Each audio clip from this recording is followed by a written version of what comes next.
Bonjour tout le monde. Donc, nouvelle capsule avec notre amie Steffanie Mormino, collègue Tower Garden, qui cultive depuis plus qu'une vingtaine d'années, qui nourrit sa famille au complet. Sa philosophie, c'est de remplacer l'épicerie. Elle cultive avec les Tower Garden depuis plusieurs années déjà, il y en a une dizaine chez elle.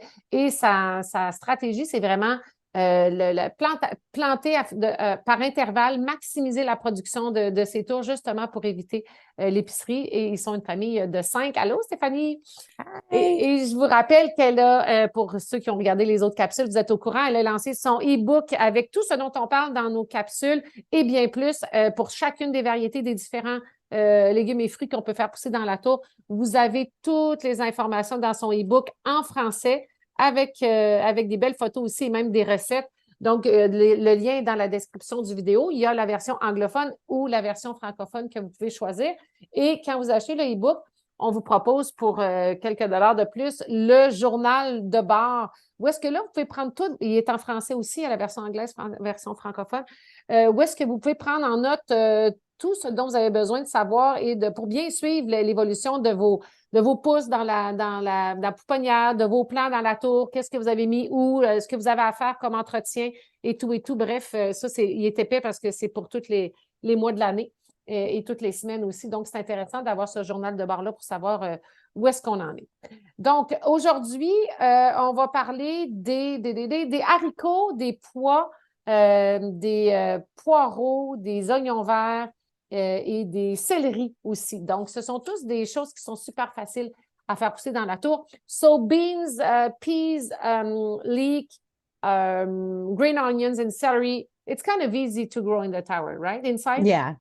Yeah. I won't say peas are easy to grow. Okay, so green beans. Yeah, okay. Green beans grown outside, they grow in abundance Okay. as long as you grow them in the right climate. Okay. For beans, they're going to be sensitive to the climate, obviously. When grown indoors, they grow a little bit smaller, a little bit slower, but you can get green beans to grow inside. So I like to plant green beans, typically 3 to 4 seeds per rockwool. I plant them a little bit heavier because of their nature. They're going to put off a bean pretty early, and then they kind of ramp up how many beans they produce, and then they're going to burn out, and we take the plant out and start over.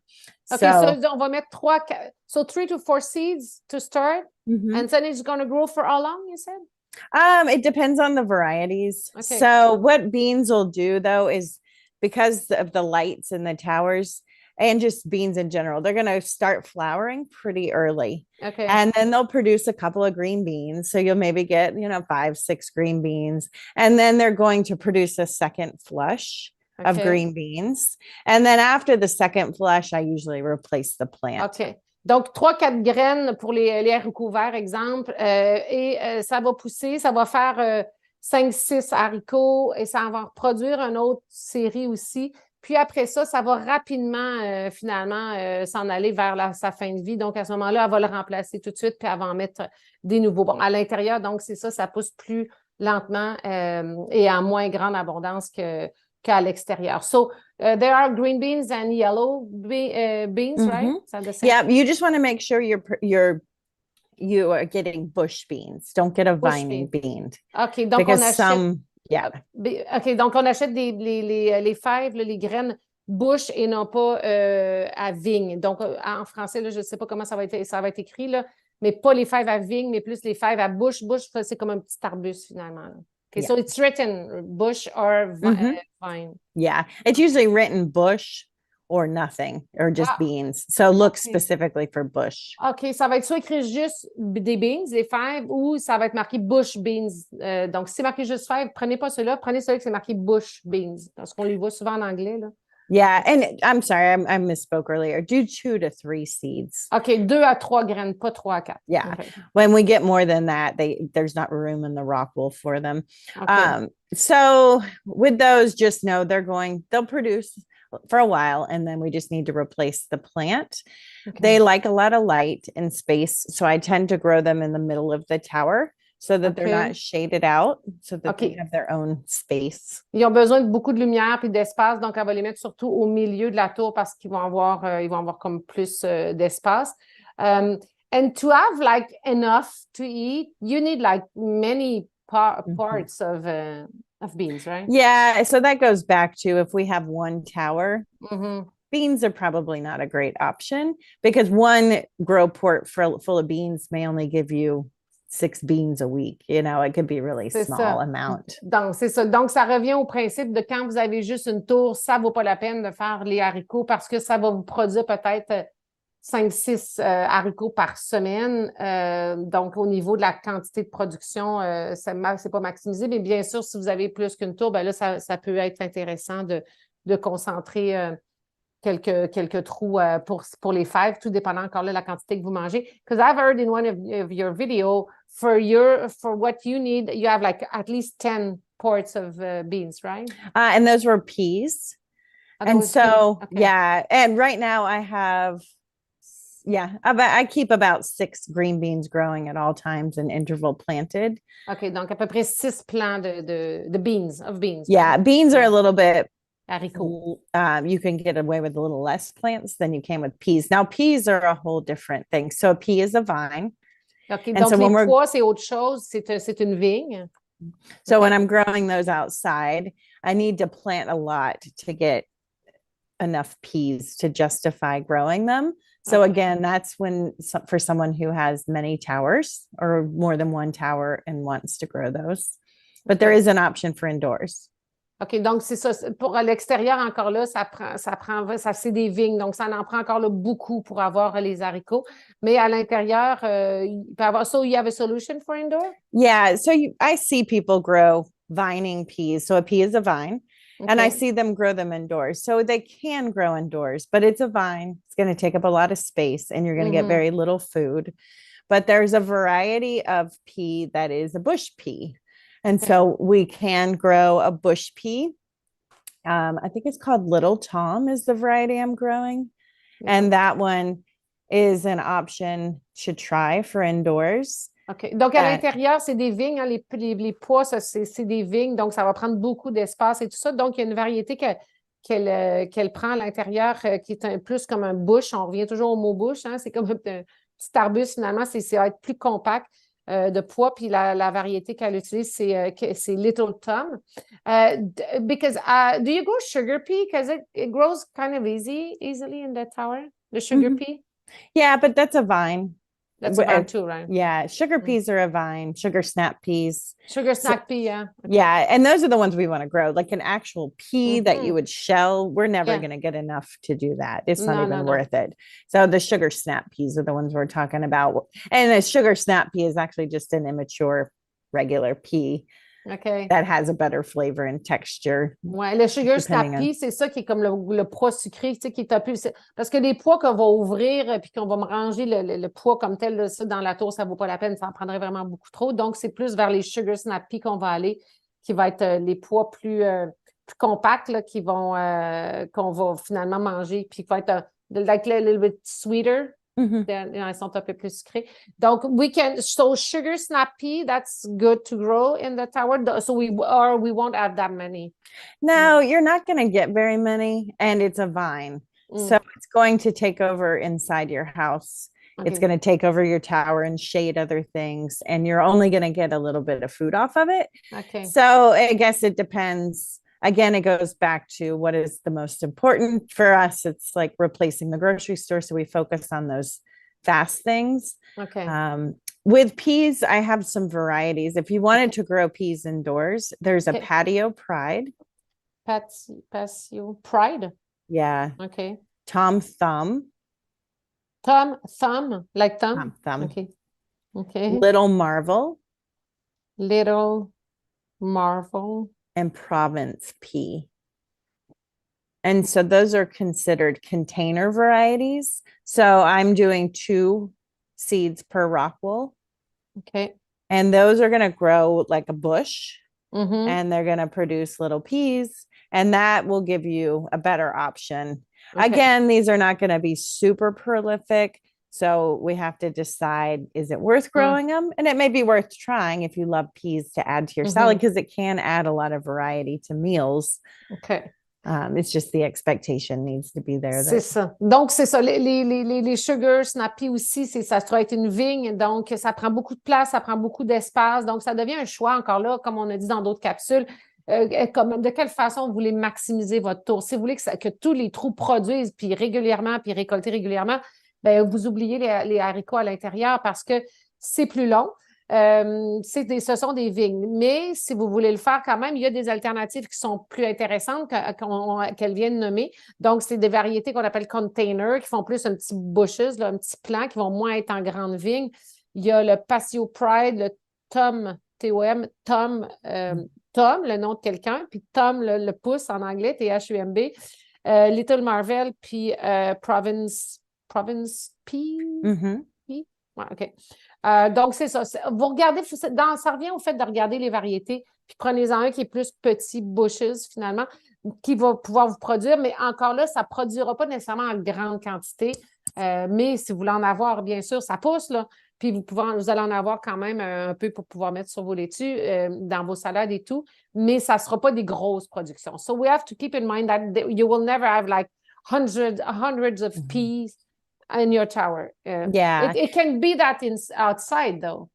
Yeah, you just need to designate enough spots to grow. So, and what I'm looking for, again, it goes back to looking at the characteristics of the food. So if you want to grow a pea indoors, we need to look for words like container or pot or dwarf, because companies word them differently. So we might call it a micro dwarf, but the company calls it a container variety. So small, and then look at the characteristics. We want to make sure it has good flavor, because not everything that is bred to be small contains its good flavor. It can start to lose flavor and texture. So we want to look, is it sweet?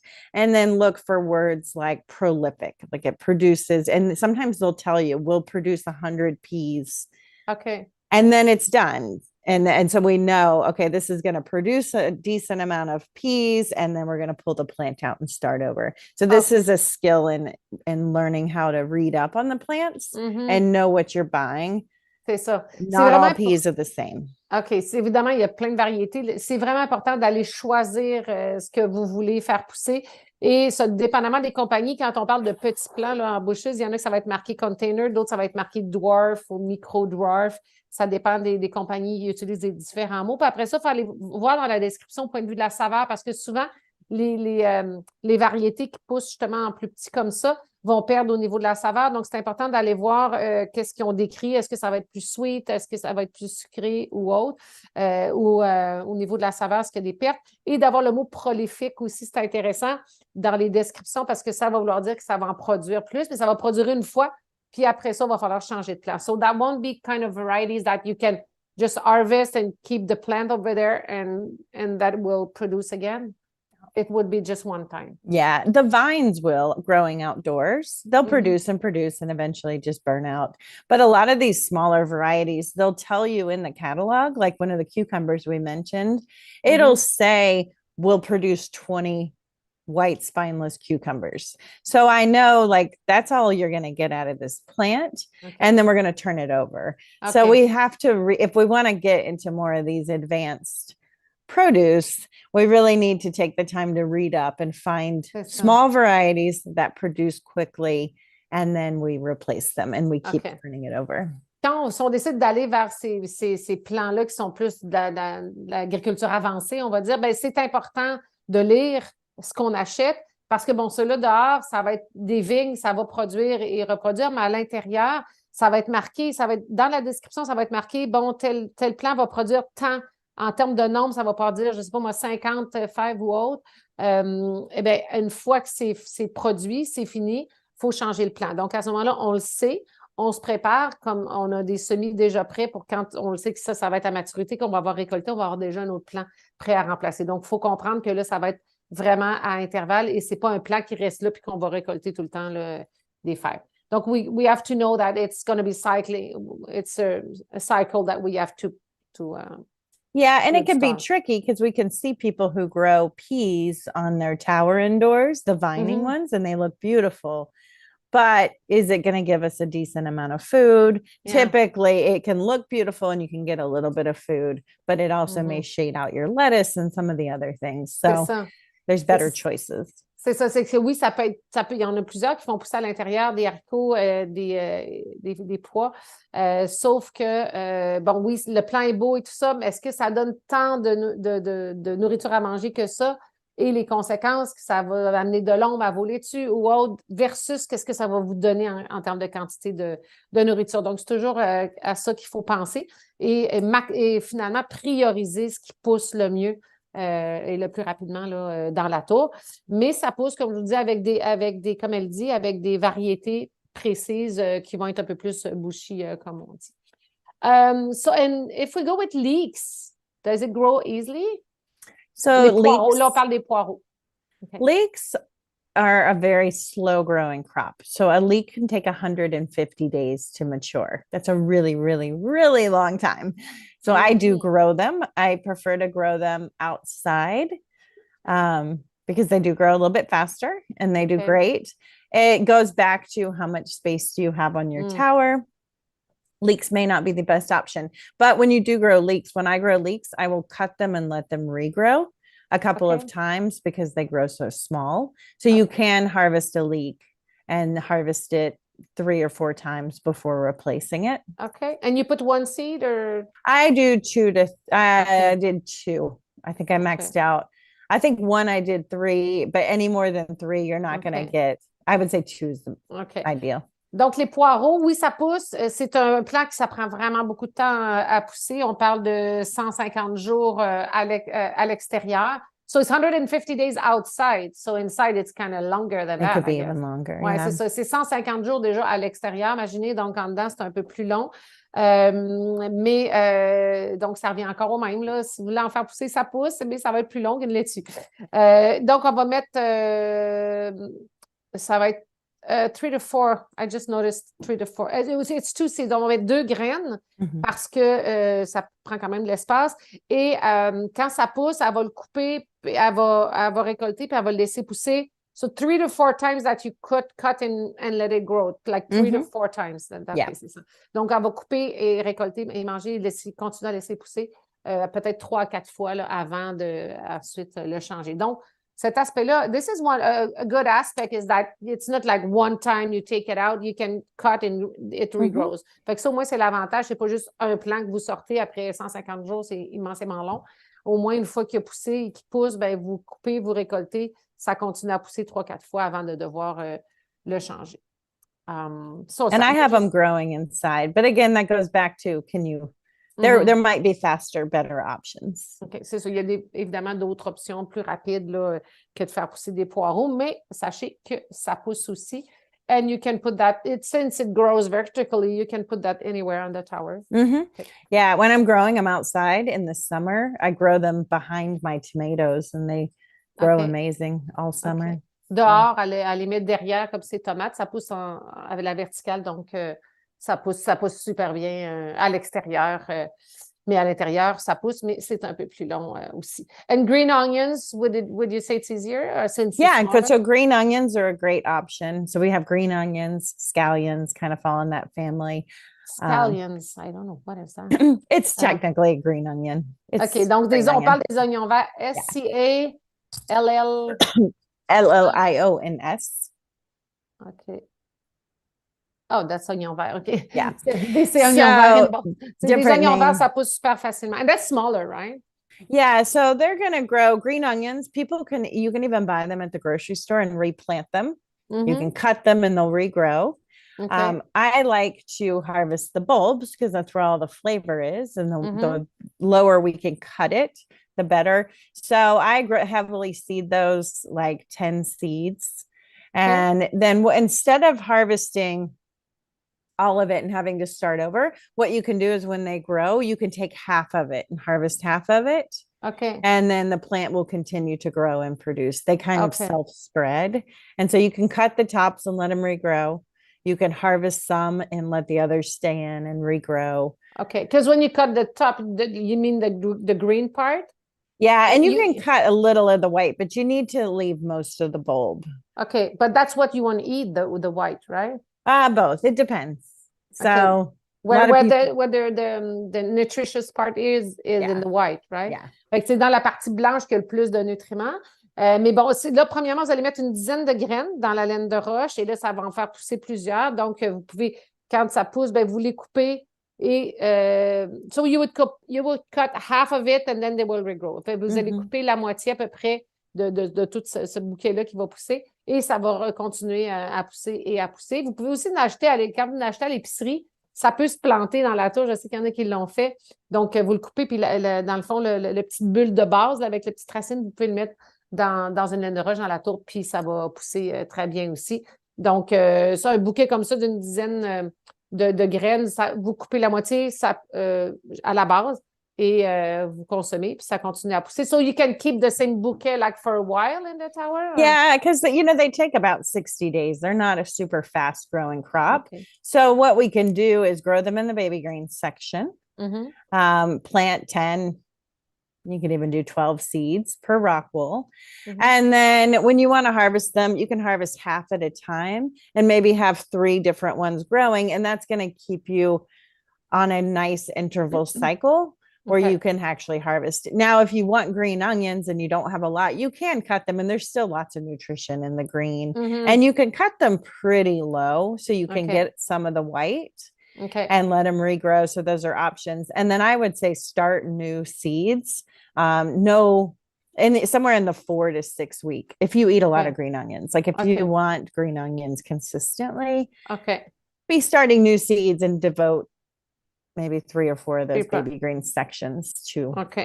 In baby greens, Donc, si vous êtes un consommatrice d'oignons verts, vous pouvez à peu près prendre peut-être 3 trous dans la section baby greens ou dans vos trous réguliers, mais dans la section baby greens, 3 trous consacrés aux oignons verts. Vous mettez une dizaine de graines, comme je disais, par laine de roche. Puis vous allez en replanter des semis à toutes les 4 à 6 semaines. Parce que ça, oui, ça va vous produire, vous allez récolter. Quand vous les coupez, la moitié du plant, quand vous récoltez, là, la moitié du bouquet que vous coupez, le plus proche possible du blanc. Vous pouvez même aller chercher un peu du blanc aussi pour aller chercher du nutriment, mais il y a des nutriments dans le vert aussi. Donc, la moitié, ça continue à pousser, ça continue à pousser. Vous allez pouvoir récolter plusieurs fois avant de devoir changer le plant. Et vous allez en repartir à toutes les 4-6 semaines dans votre pouponnière pour être sûr d'en avoir toujours. So when you cut and regrow and cut and regrow, you would say that one bouquet, you will keep it for a couple of months? I would say a long time. And again, that goes back to, so the way green onions are going to grow is they're going to get wider and wider. Ils vont devenir de plus en plus larges. Yeah, so that's when you can pull it out and harvest half of it and leave the other to get wider and wider again. So you can expand these in the 5 plus 6 month easily. Donc parce que quand vous avez mis 10 graines, évidemment, il y en a plusieurs. Quand à un moment donné, ils deviennent un peu plus gros, ben, vous prenez la moitié, vous les enlevez complètement, vous les récoltez, vous les mangez. Fait après ça laisse de la place pour les autres continuer à grossir. Donc, ça peut être dans la tour pendant 5-6 mois. So if you have 3 pots, 5 to 6 months, then you would even start seedlings every 4 to 6 weeks? Yeah, and out of those 3 pots, you're not starting them all at the same time. No, so you may start some, and then in 6 weeks, go ahead and start another batch. And I'm assuming, I'm saying 3, assuming you want to eat a lot of green onions because I like green onions. But don't be afraid to, when you want to harvest it, pull it out. Take your 3 green onions you want for dinner, rip them out of there, and then put it back in. It's not going to harm the plant. You put it out, you mean like the rock wool out? I take the rock wool out. I pull apart 3 green onions that I want for dinner, and I plop it back in. Donc, dans la section baby greens, donc vous sortez quand vous le récoltez. N'ayez pas peur de prendre le plant au complet là, avec la bulle puis tout ça. Puis, vous remettez après ça le plant, puis après ça, lui, il va avoir plus de place pour pousser. Donc, évidemment, vous ne partez pas les 3 trous consacrés aux oignons verts, vous ne les partez pas les 3 en même temps. Vous partez le premier, 5 à 6 semaines après, vous partez le deuxième, après ça, le troisième. Donc, c'est comme ça que vous allez en avoir toujours là, en rotation. So it's very easy as I can see. Easy. Okay. Yeah. And so good. So much flavor you can add to recipes. Ouais, beaucoup de saveurs pour dans les recettes et tout. And it's nutritious too, right? Yeah. Oh, yeah. Very nutritious. Chives are another one. So chives are a little bit different because they are very small onions.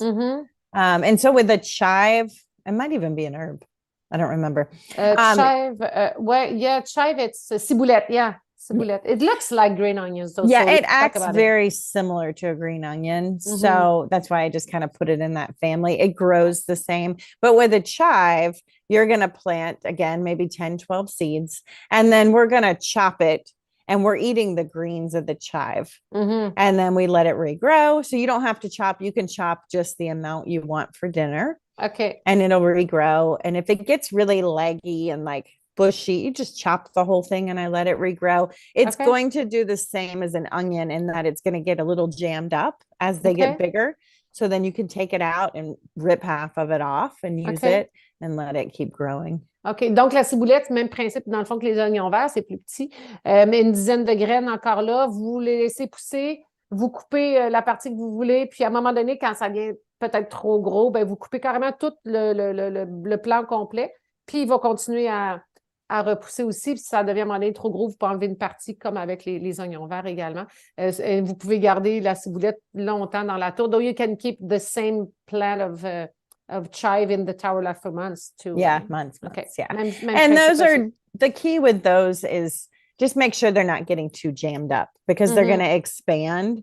So just take them out, harvest it, and let them regrow. C'est ça. Faites juste attention parce qu'à un moment donné, ça peut comme jammer, comme on dit, là, tout être pris. Fait que ayez pas peur d'enlever une partie, puis donner de l'espace. Puis à un moment donné, ben, enlevez tout, puis vous changez le plan tout simplement. So you just got to eat your food. Yeah, c'est ça. Il faut que vous le mangiez, là. C'est tellement bon.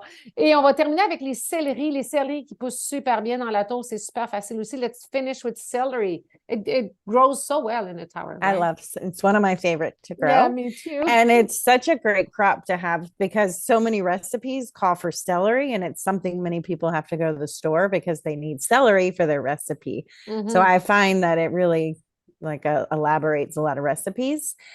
With celery, I plant 5 to 10 seeds per rockwool. Now I want a lot of celery, so it depends how many celery plants you want to grow. So if you want to grow 5, then maybe plant 2 rockwool out with 5 celery each because the germination rate can be a little bit tricky with celery.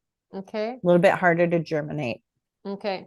And then I'm going to let them grow into about 5 to 6 inches in the pot together. Okay, and I like usually 5 seeds or 5 to 10 seeds?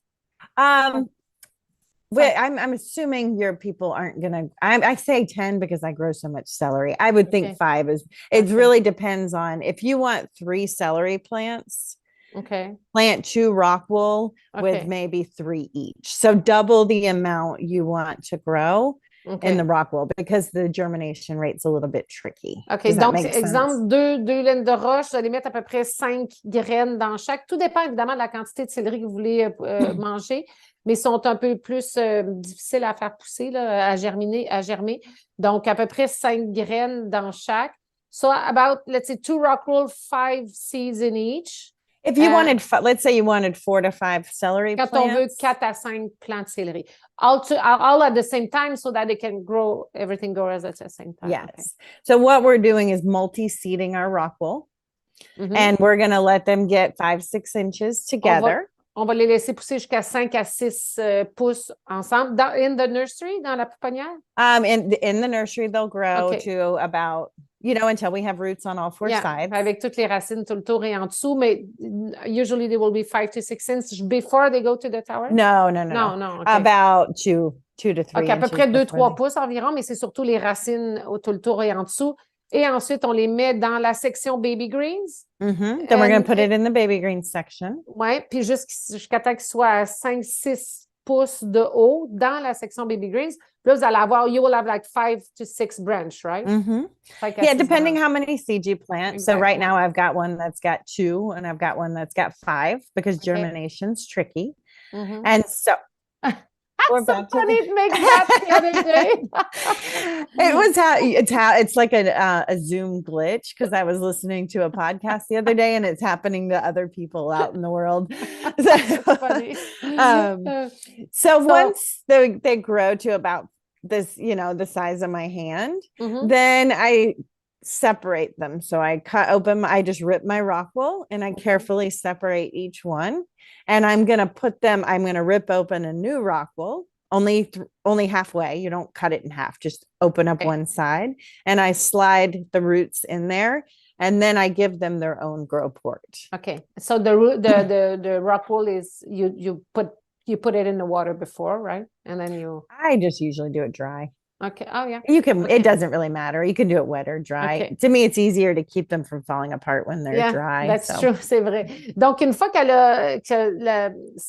les plants de céleri qui sont dans la tour, dans la section baby greens, sont rendus à peu près 5-6 pouces de haut, la grandeur de la main. Là, elle va sortir la laine de roche, elle va l'ouvrir et elle va aller chercher chaque plant. Puis elle va leur donner, elle va les mettre chacun dans une nouvelle laine de roche. Elle va les prendre à sec parce que c'est plus facile à ouvrir. On ne l'ouvre pas au complet, on la sépare pas au complet, la laine de roche. On l'ouvre juste assez pour être capable d'atteindre le trou du milieu.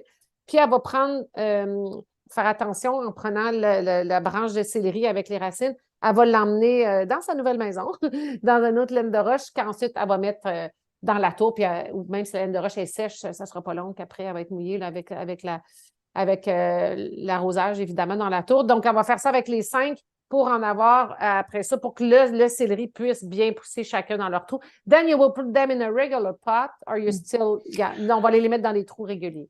I have grown them in my baby greens section too. Dans la section baby greens aussi. Yeah, the thing with celery is just be mindful. It's tall, so wherever you put it, you need to make sure it's not going to fall out of your light. But in the baby greens, it's like it become big at the bottom at one point, so it's okay in the baby green section too. Yes. I grow them in the baby green section. That's perfect. Donc, elle les met quand même dans la section baby greens, même si la base est plus... Parce que c'est au-delà du trou, là, ouais. I typically grow a lot of really big things in my baby green section. I really maximize. I maximize it out. That's just my preference. But again, that goes if you're trying to grow a lot of your baby greens. We don't want celery shading those out. So you might want to designate a standard grow port. So you got to kind of think about what you're growing. You could grow it next to kales, baby green kales and Swiss chards and collards, all of those hardier greens. Okay. You can kind of crowd, but you don't want to crowd lettuce. OK. Donc, c'est ça. Pensez à l'endroit où vous mettez les céleris, parce que oui, ça peut allumer, elle, dans la section baby green sans problème, mais on va faire attention de ne pas mettre ça à côté de des petites herbes ou des petites laitues que ça va venir faire de l'ombre. Donc, et sinon, vous les placez dans les trous réguliers. Ça se place bien à côté du kale, des bêta-cardes, donc des plants qui sont plus solides, plus rigides, finalement, plus résistants, si on peut dire. Mais sinon, dans la section baby green, il n'y a pas de problème. Elle aime bien maximiser toute sa section baby green. So then, when it grows, you just take all of the celery, or you just take some branch and they will regrow? So celery will regrow and expand, but I lean towards harvest what you need as it's growing. So I will eat off of it, never more than a third, because we want to make, our chickpea tuna salad and things that are fun to eat. And then at some point, I like to harvest the whole thing because it will get thick and we don't want it to get too big in the tower, especially if it's in a grow port. Make sure that the thick part is not trying to expand in that grow port. It's one of the reasons I like to keep them in the baby greens or put them on a clip. OK. Donc, c'est ça. Donc, oui, pendant que ça grossit, elle va récolter au fur et à mesure des céleris, jamais plus qu'un tiers du plant. Mais à un moment donné, ça vient vraiment plus gros puis plus épais. Fait que là, à ce moment-là, quand il est rendu là, là, elle va le récolter au complet puis elle va en mettre un nouveau. Si vous le mettez dans un pot, dans un trou régulier, faites attention que la base, justement, du céleri, elle ne prenne pas de l'expansion dans le trou, mais bien au-dessus du trou pour pas que ça brise le plastique. C'est pour ça qu'elle aime bien le mettre avec un clips au lieu du panier noir parce que, justement, ça fait que la base du céleri va pouvoir comme sortir juste au-dessus du trou, un peu comme dans les baby greens, comme ça ne grossit pas à même le trou qui est limité, évidemment. So you would say that you harvest out of it for like 1/3 of it, and then at one point you take out the celery, so it would stay in the tower for how long usually? And so celery is very slow growing. It's over 100 days. It can be 130. Now that's to get to the maximum. Ouais. Yes. But you can harvest out of it. We're harvesting out of it along the way. Ça. C'est 600 jours jusqu'à grosseur pleine, mais jusqu'à temps qu'on se rend là, on peut commencer à en récolter jamais plus que le tiers. So what typically happens for me is I harvest off of it and I start to get into that inner rib and it starts to look skinny and weird. And then I just start over. So it's more that I harvest off of it when growing indoors. Outside, I let them get mature, but when growing indoors, you kind of tend to harvest so much that it'll get like you can start to see the inner. Does that make sense? Yeah, like the inners. So then when you see the inners, that's when you take it out, right? Yeah, then we've harvested off of it. It's probably pretty tall at that point. Okay. And so we just take the whole thing out. C'est ça, quand on récolte au fur et à mesure, à un moment donné, c'est comme si on voit comme le cœur à l'intérieur, les plus petits à l'intérieur qui, bon, à un moment donné, quand ça vient là, ben là, c'est là qu'on va l'enlever au complet, puis on va en partir un autre. Et on peut manger des feuilles des céleri. We can eat the leaves of the celery, right? Yeah. And so with celery, it's important to interval plant it because it takes so long.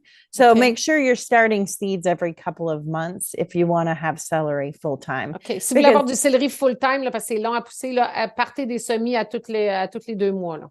Yeah, because it takes so long. What'll happen is all of a sudden your plant will burn out and then you haven't started new seeds and then we're starting over in that kind of. Ouais, c'est ça. Vu que c'est long, les céleris, à un moment donné, la plante est en fin de vie. Puis là, si vous n'aviez pas pensé à partir vos céleris, ben c'est là que c'est long à partir après ça, à pousser. Donc, vous allez avoir un bout, vous n'aurez pas de céleri. Donc, si vous voulez toujours des céleris, pensez toujours à partir des semis à chaque 2 mois, puis d'en avoir au moins 2, 3. Rendu là, ça dépend de votre quantité que vous voulez manger aussi. And they taste so good, right? Do you have any variety that you like more? So when you're looking at celery, it goes back to what are your goals? So I grow Utah tall, which grows up tall, skinny. So you get more celery, more like traditional. Okay. Celery, less leaves. Utah, like the state. Like the state, OK. Donc, la variété Utah, UTAH, ça fait des plus longs céleri, moins de feuilles, un peu comme on voit plus en épicerie. Donc, moins de feuilles, plus de longues branches. Okay. And then there's other varieties that can be bushier, where you're going to get more greens. So if you like to juice or like the greens. So I would look at the varieties in the description and base it on what your goals are. If you want that celery, that traditional grocery store, get the Utah tall or something similar. OK. Donc, si vous voulez plus que ce qu'on voit à l'épicerie, c'est-à-dire des longues branches, moins de feuilles, ça va être la variété Utah. Sinon, il y a d'autres variétés qui sont plus bushy, justement, plus avec des feuilles puis tout ça. Donc, les gens qui font du juicing, des fois, vont préférer ça. Donc, ça revient à l'idée de bien lire la description. So, the key with celery is it's going to take a while to get it on your tower because of the time. So make sure you just stay on the interval, because once you have celery, if you continue to interval plant, you'll always have celery. But if you wait too long, it's going to feel like a very long crop. OK. Donc, c'est ça, c'est le coup des partir finalement, parce qu'une fois que vous avez des céleris, si vous avez pensé à votre rotation et votre cycle, puis que vous avez toujours 2, 3, 4 plants de céleri parce que vous aimez ça, puis que vous récoltez de ces plants-là, puis quand ils arrivent en fin de vie, bien, vous n'avez déjà de près. Donc, vous allez avoir du céleri tout le temps, puisqu'on disait tantôt. Donc, c'est bien important, l'intervalle, la plante, de faire des plantes à intervalles, puis de penser à partir vos semis à tous les 2 mois, disons, pour être sûr d'avoir toujours des céleris, parce que sinon, pouf, vous arrivez, vous n'avez plus de céleri, bien là, c'est long, comme on a dit tantôt. Bon, bien, super, ça goûte super bon. But thank you so much, Steffanie. Yeah. It was very interesting. Je vous rappelle que Steffanie a lancé son e-book en anglais et en français. Donc, vous achetez soit la version anglophone, soit la version francophone. Le lien est dans la description du vidéo. Tout ce dont on parle aujourd'hui et bien plus, explication de toutes les variétés, plein de trucs, même des recettes, des belles photos aussi, de toute son expérience. Honnêtement, c'est la personne que je connais avec la meilleure expérience Tower Garden in the world. I'm saying you're the one with the best experience with the Tower Garden in the world. Puis aussi, vous pouvez ajouter pour une dizaine de dollars, parce que le livre, c'est peut-être une trentaine de dollars, une dizaine de dollars, le journal de bord, où est-ce que vous allez prendre en note justement quand est-ce que je pars mes semis de céleri, puis quand est-ce qu'ils sont prêts, puis que ça mette dans la tour. Tu sais, toutes ces séquences-là, on ne peut pas garder ça en tête, il faut mettre ça par écrit. Oui, vous pouvez le faire sur des petits bouts de papier tout proche, ou vous avez un guide comme ça qui est vraiment bien détaillé pour chaque jour, chaque semaine, chaque mois. C'est pour ça qu'il est épais comme ça. Et vous mettez toutes vos notes, quand est-ce que vous entretenir votre tour, qu'est-ce que vous avez à faire. Bref, c'est votre journal de bord pour votre tour. Si vous voulez en faire un outil, parce que vous l'avez quand même payé un certain montant, vous voulez le maximiser, vous voulez que ça soit rentable, vous voulez qu'il vous dure pendant des années, votre tour, et vous voulez manger de votre tour et que ce soit rentable. Donc, la meilleure façon, c'est de bien s'organiser, de planter ce qui se produit super bien, super rapidement et d'être en production à intervalles pour jamais se retrouver avec rien qui est prêt dans notre tour puis qu'on se dit, ben voyons, ça me produit pas de la nourriture à chaque jour, à chaque semaine. Donc, faut le penser, il faut le prévoir, il faut le céduler, il faut préparer nos semis en conséquence. Donc, le journal de bord va aider, mais la variété de ce que vous allez choisir aussi va aider par rapport à la quantité de production que ça va vous donner, particulièrement à l'intérieur. C'est ce dont on parle souvent dans les capsules. Merci beaucoup, Steffanie. Thank you so much. Thank you. We'll see you in another one.